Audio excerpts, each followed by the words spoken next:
Regresamos con el profesor Leonardo Carvajal, una de las principales autoridades en Venezuela en el área de educación.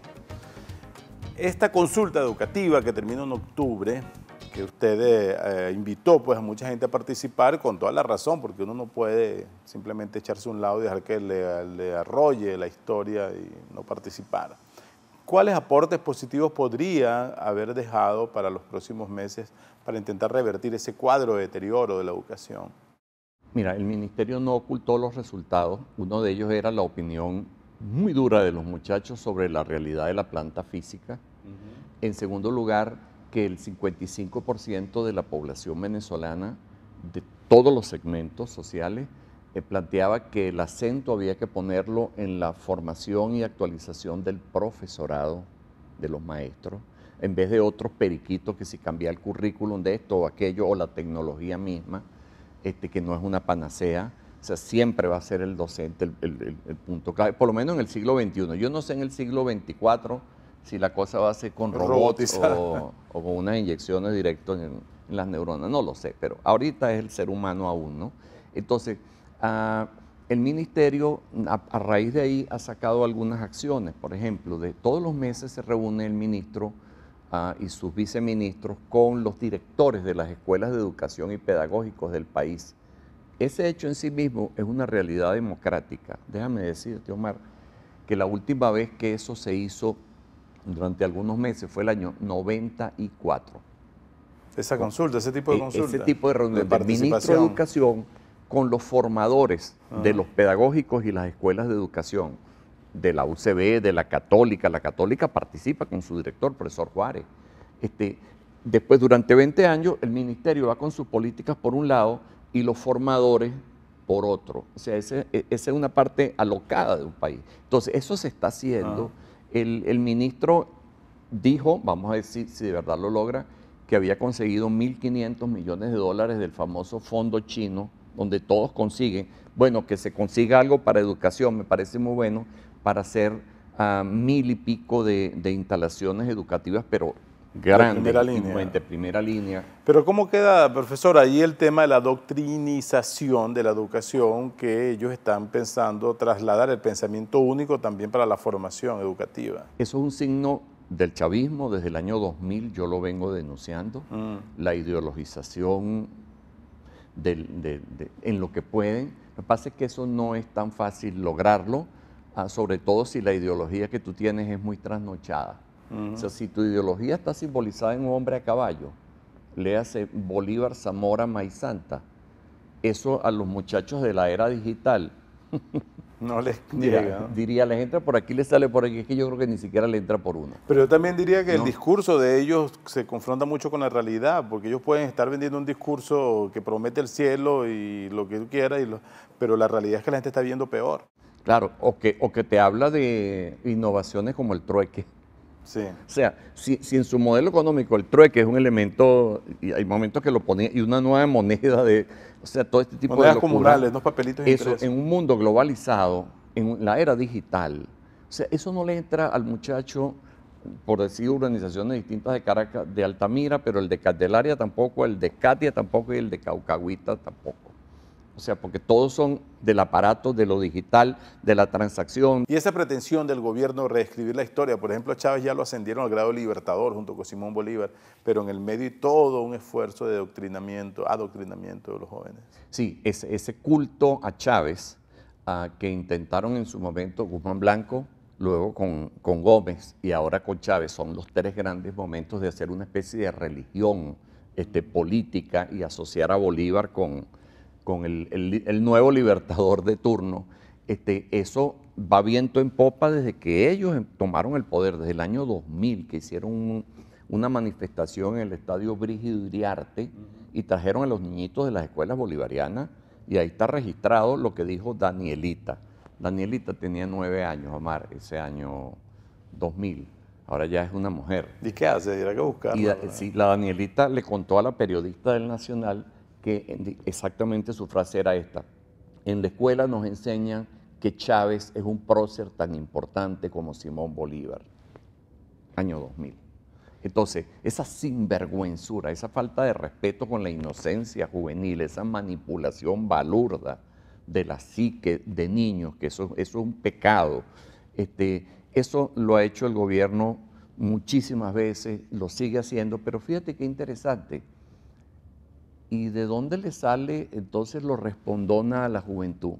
Si esa capacidad de ideologizar fuese de verdad todopoderosa, y lo vienen haciendo desde el 2000, yo lo certifico, entonces tendrían unas generaciones sumisas.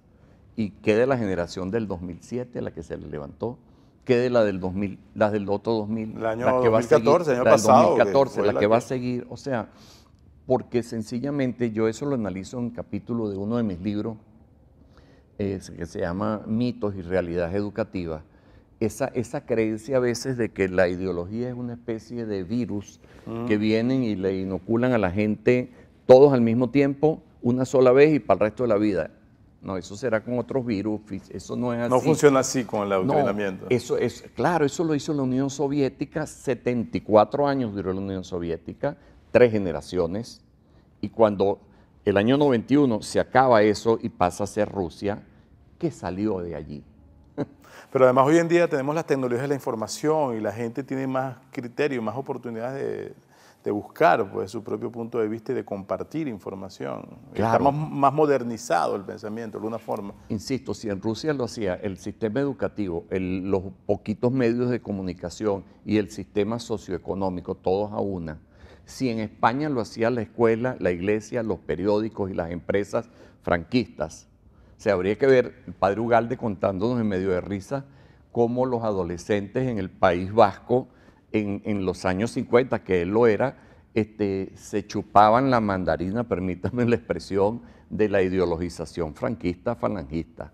O sea, cómo se reían. O sea, cuando una cosa es rancia, añeja, pasada de moda, trasnochada, a desfase de lo que es la realidad, cuando no pegan eso del humanismo, no sé qué cosa, con las crudas realidades que ellos permiten o provocan realidades negativas, allí se produce una disociación. Cortocircuito. A ti te ideologizan cuando esa ideología representa un modelo de sociedad al menos aparentemente mejor que el que tienes, y al mismo tiempo te dan algunas realidades materiales a favor tuyo, entonces tú conectas y te enchufas. Pero ellos no están haciendo ninguna de estas cosas. La discrepancia entre los dichos y los hechos. Entonces, en ese sentido es que ellos fracasan. Pero además los docentes, toda la vida ha sido mi llamado, los docentes con ciencia y con conciencia, tenemos que hacerle la contra en las aulas. Para terminar en este minutico que nos queda, ¿usted cree que tiene futuro el chavismo y ese modelo? No, han destrozado a Venezuela. Chávez murió. Los chavistas no tienen por qué morir, los chavistas de carne y hueso, igual que los herreristas o los cinchistas, los adecos en su momento. El chavismo, ojo, pienso que va a pervivir como un movimiento político sin solidez ideológico, científica, más sí emocional. Y no, me basta simplemente con recordar el ejemplo de Argentina, por Dios. Hay que mirarse allí. El peronismo. 60 años después, han seguido mandando, unas veces sí, otras veces no, peronistas de derecha, de izquierda, Kirchner, etcétera, etcétera, pero todavía persiste el peronismo. O sea, hay que contar con el chavismo como movimiento político por unos cuantos años, más allá de que, por supuesto, creo que es patriótico, a empujar todo lo que se pueda dentro de las vías democráticas para desplazarlo del poder. Entonces, pero en una conveniente oposición yo creo que podrían los elementos sensatos y democráticos del chavismo, siempre ahogados estos 15 años, primero por el caudillo de turno y ahora por la rudeza de la dupla Maduro-Cabello, podrían emerger y desde sus creencias políticas, su fe política, yo la veo más como fe en ellos que como doctrina o visión científica de lo que debe ser la sociedad, reconstruirse y formar parte de Venezuela. Pensar otra cosa, que deben ser eliminados de la faz de la tierra, es tener desde una acera distinta al chavismo un pensamiento chavista en cuanto totalitario. Y excluyente. Y excluyente. Y creo que eso, por lo menos Leonardo Carvajal no lo comparte, nunca lo ha compartido. Bueno, esperemos entonces que el país tenga reparaciones como las buenas carreras y las buenas materias. Sí, señor. Muchas gracias, profesor, por esta conversación. Ha sido muy útil, muy provechosa. Esperamos que para ustedes también. Ha sido el profesor Leonardo Carvajal, director del doctorado en Educación de la Universidad Católica Andrés Bello, una de las principales autoridades del país en los estudios educativos, autor de varios libros muy provechosos. Ha sido para mí un gusto acompañarles y gracias a ustedes por recibirnos. Mi nombre es Omar Lugo, mi Twitter @Omar Lugo disponible para comentarios. Hasta pronto.